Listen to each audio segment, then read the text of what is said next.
On se retrouve aujourd'hui pour un nouvel épisode de la série Danger ou opportunité. On a parlé ce week-end de l'action Kering qui graphiquement commence à donner des beaux signes de reprise et c'est repris de plus de 35% sur les dernières semaines. Et là, on va faire le point, savoir si c'est une opportunité de rentrée ou un danger. Donc on va éplucher un peu les résultats. Je suis tombé sur un article de La Tribune qui explique bien les choses et on va regarder graphiquement ce à quoi on peut s'attendre. C'est parti. Alors, qu'est-ce qui se passe graphiquement sur Kering? Donc, en format journalier, je vous disais qu'il y avait quand même des signes de reprise. Et là, on a vu, ici, on a depuis les plus bas, là, sur les 206 € à peu près en novembre 2024, quand même, une action qui s'est très bien reprise. Donc là, on était à peu près ici, et puis on a eu un rebond de quasiment 37%. Imaginez quand même un tiers de la valeur.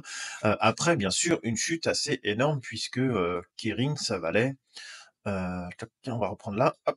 Ici, ça valait, dans les 500, dans les 800 pardon, et puis c'est descendu, sur les 206 on a dit, donc ouais, il y a quand même une grosse gamelle dessus et puis là, il y a quand même quelques signes de reprise. Alors il y avait eu un gros surachat ici, on va prendre sur du long terme déjà, on va refaire une analyse et puis après on ira voir un article de la Tribune. Alors ici, on peut voir que, gros surachat, surachat et surachat et puis là, depuis ici, ce surachat-là, après, c'était la grosse gamelle, hein, jusqu'à temps d'une zone ici, on est tombé sur un RSI à 22, vous voyez la zone verte? Des fois, c'est des zones d'accumulation qui peuvent être, pas mal ici. Vous voyez ici, il y en avait une là qui était en 2008, donc après la crise de 2008 et puis si vous prenez, depuis cette zone d'accumulation ici, jusque-là, c'était 2207. Ouais, donc je dis pas qu'elle va faire 2207 puisque, quand on verra les résultats, on va voir que c'est pas non plus terrible, terrible, mais des fois, c'est des zones d'accumulation à mettre à profit et puis si ça tient pas, eh bien, vous sortez. Mais, voilà, ça peut être des zones qui peuvent être pas mal, sur du long terme. Après, elle est toujours vendeuse en long terme, hein. Ici, on peut voir que la MACD, elle est en train de bien se reprendre là, elle était bien négative. Puis on voit que ça commence, vous voyez, les bâtons rouges sont de moins en moins, bas, donc, ça peut donner des signes. On voit que la courbe bleue commence à croiser la courbe rouge, donc ça peut être des signes, mais après ça peut aussi faire comme ça se réduit, puis derrière vous repartez sur une grosse descente et vous reprenez une gamelle. Donc là, il faudra quand même être assez, on va dire, vif sur le dossier pour pas faire n'importe quoi. Donc là, on est en train de sortir de la zone de surachat. Après, on a un récit de 30, hein, donc c'est quand même pas énorme. On est sous la moyenne mobile 200 et comme vous savez, j'aime pas trop moi acheter sous les moyennes mobiles 200. En tout cas, au moins sur du format long terme comme ça vaut le coup d'attendre un petit peu que ça se reprenne. Bon, donc sur du format long terme, pour le moment, il y a pas de débat, hein, finalement, c'est vendeur. On serait juste peut-être dans du rebond, on coince sous la moyenne mobile 200 et puis on peut redescendre largement, voire beaucoup plus bas, hein. Si ça retombe au niveau de 2008, vous voyez, c'était 30 balles, hein, donc ouais, qu'ils avaient testé ou alors cette zone-là sur les 150. Donc il faudra quand même être vigilant, sur cette action si jamais on décide de prendre une position. Alors sur du format semaine, ici on vient coincer sous la moyenne mobile 50, c'est vendeur, hein. Ici, c'est vendeur, on est sous la moyenne mobile 200. La bleue n'a pas croisé la rouge, donc c'est encore trop tôt pour rentrer sur du format semaine. Ici, on a le RSI qui arrive en zone, non, qui reprend tout juste la zone de neutralité. Je trouve qu'il arrive en surachat, mais non, on est encore très très loin. Donc, il prend tout juste la zone de neutralité depuis cette zone ici, à peu près là, des 225. Vous voyez, c'est reparti un petit peu, mais ça veut pas dire, ça va pas nous faire quelque chose comme ça. Vous voyez, ça repart, ça reprend la zone de neutralité. Et puis derrière, c'est de nouveau la gamelle. Donc là, il y avait à peu près, entre ce plus haut-là, moins 52%. Donc vous voyez, c'est pas sorti de l'ornière, comme on dit. Ici, la MACD, c'est toujours pas acheteur non plus. Par contre, en format journalier, ici, je vais rezoomer sur la partie qui nous intéresse. On a repris la moyenne mobile de 100. La moyenne mobile 20 périodes, je vais faire un petit peu de ménage ici pour qu'on voit mieux. La moyenne mobile 20 périodes au-dessus de la moyenne mobile à 50 périodes depuis à peu près fin décembre. La MACD est repassée positive ici. Le RSI, ouais, c'était un peu chaud quand même là. Mais pour le moment, il est positif. Là, il y a eu la publication des résultats le 11 février, vous voyez. Et il y a eu un peu de volatilité, le 11 février, ça correspond à cette journée-là. Il y a eu un peu de volatilité, mais depuis les résultats, vous voyez, elle est quand même bien repartie. Donc là, on va pouvoir faire quelques hypothèses de travail. C'est 14 depuis le 11 février.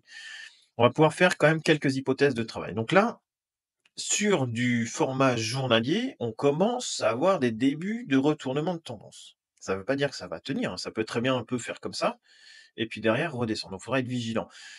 Peut-être voir de se placer sur les 260, voire mettre une épuisette sous la moyenne mobile de 100 en se disant: «Bon, moi je tente de rentrer», je sais pas, par exemple et je pense qu'il faut pas hésiter, pareil, à être gourmand un peu sur ce dossier-là.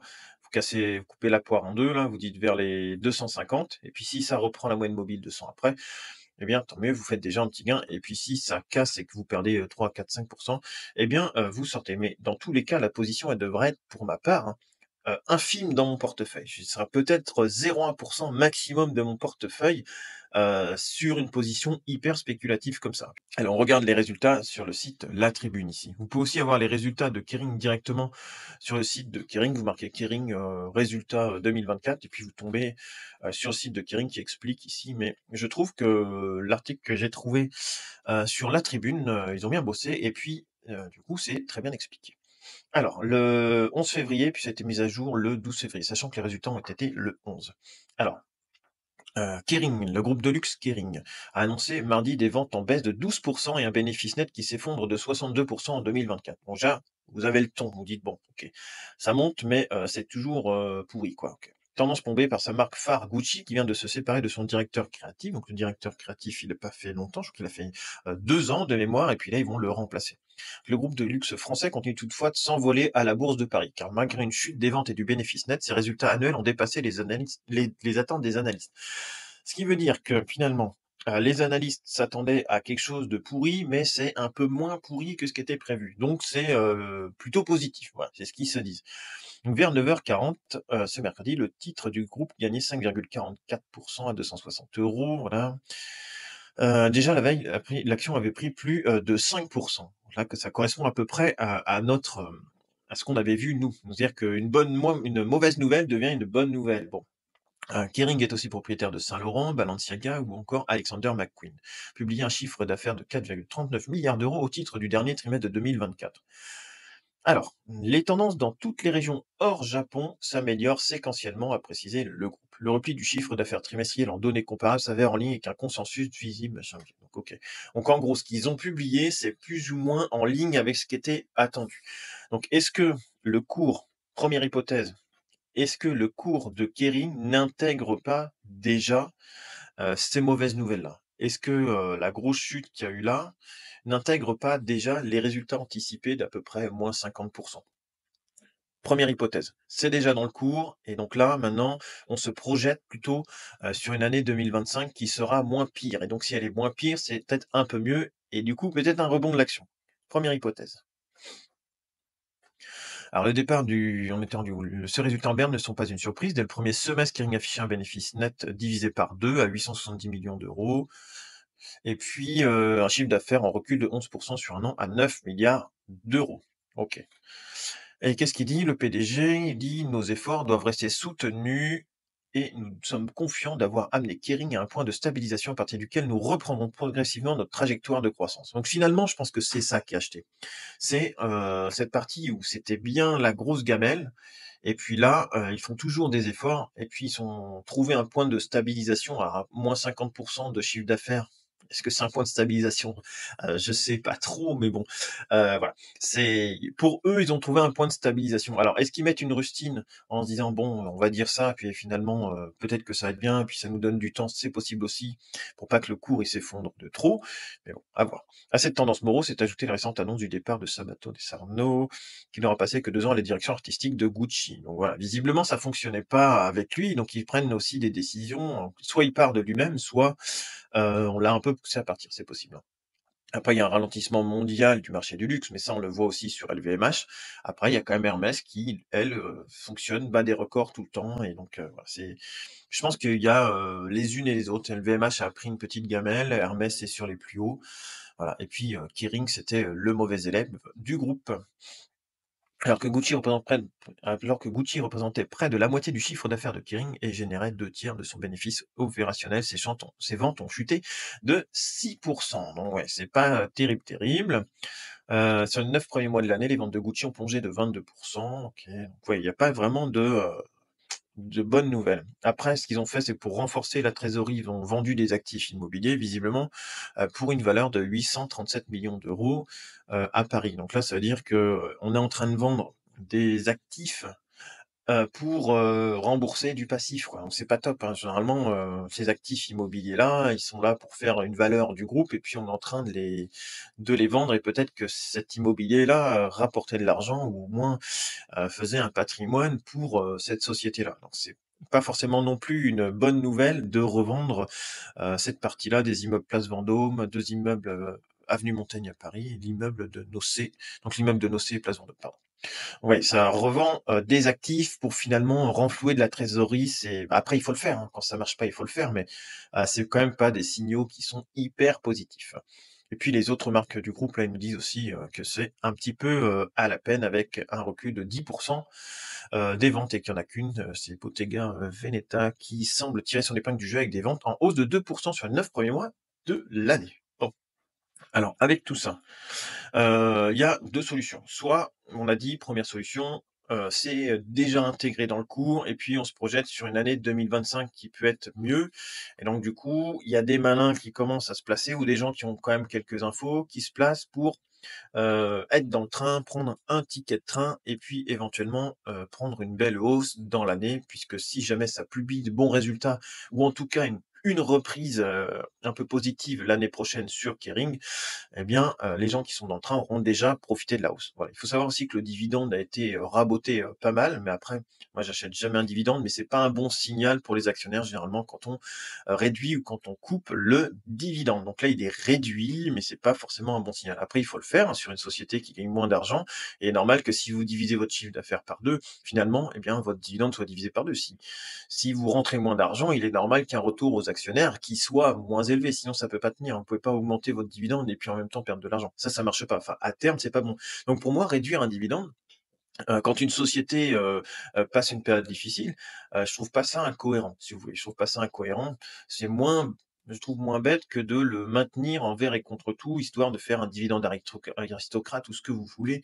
Voilà, je pense que c'est bien. Ça veut dire aussi que c'est une, c'est une direction qui réagit et qui se dit: «Bon, bah, OK, là, ce qu'il faut, c'est réduire un petit peu le dividende et puis on le réaugmentera après si jamais il y a besoin ou encore on le baissera si jamais il y a besoin pour dégager de la liquidité». Sachant que le dividende, finalement, il est sorti après, du cours et de la valeur du cours, hein, donc ça revient à peu près au même que vous ayez un dividende ou pas, hein.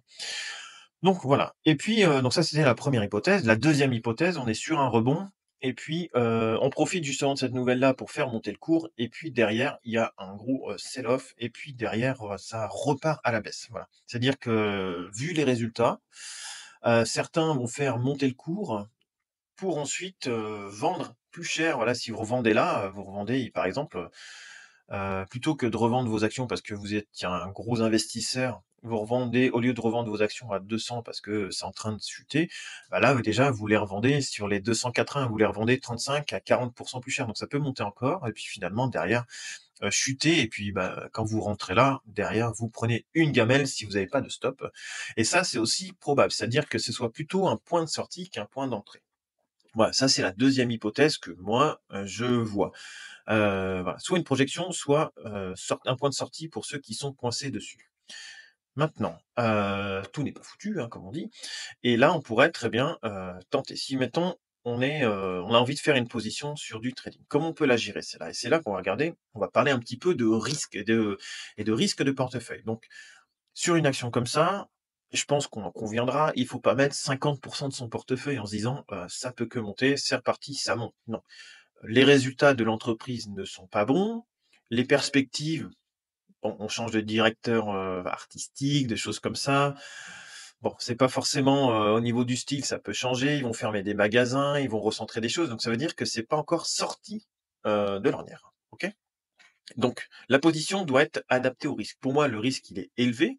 Le potentiel, il peut être gros, puisque si jamais, l'action repart et que, dans l'année, ça publie bien derrière, où il y a des résultats qui sont encourageants, l'action peut largement encore remonter. Alors elle va pas aller au niveau d'Hermès ou de mince, ou de comment ça s'appelle? De LVMH, hein, mais elle peut faire elle a tellement été massacrée, si vous voulez, qu'elle pourrait faire très bien un très beau rebond, aller sur une moyenne mobile là de 100 plus 70. Vous voyez? En anticipation de, ça peut être quelque chose comme ça. On ne sait pas, en anticipation de quelque chose, mais il y aura de toute façon des points, d'entrée, ça c'est sûr, dans l'année avec des hauts, des bas.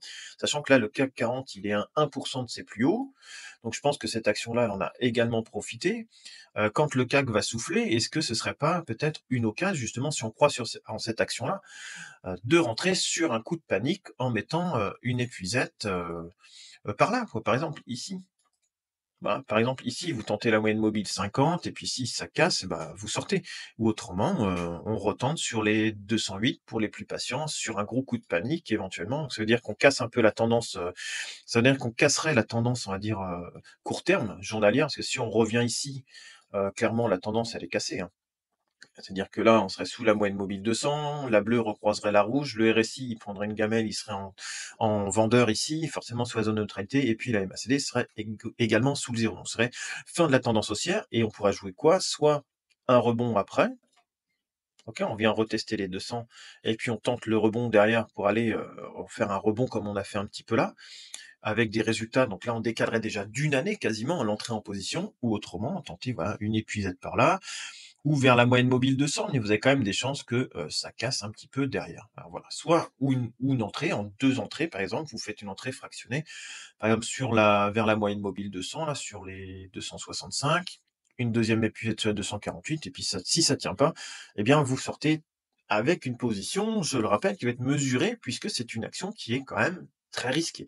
Il n'y a pas de reprise vraiment des résultats. Donc voilà, ce serait vraiment que vraiment là de la position de trading hyper spéculative, mais alors là, loin d'un investissement long terme. Alors Kering, pour le court terme, les plus téméraires ont tenté une position de trading avec un stop assez serré, histoire de ne pas perdre d'argent. Pour du moyen et du long terme, ce n'est toujours pas acheteur, les résultats n'étant pas bons. Voilà, ça vous permet de savoir à peu près vous positionner. Et puis, n'oubliez pas surtout une toute petite position si jamais vous prenez quelque chose. Enfin après, c'est pas un conseil, hein, chacun fait comme il veut, mais moi je partirais de toute façon sur une toute petite position, vu le danger du dossier. Sur ce, je te souhaite une excellente journée. Salut.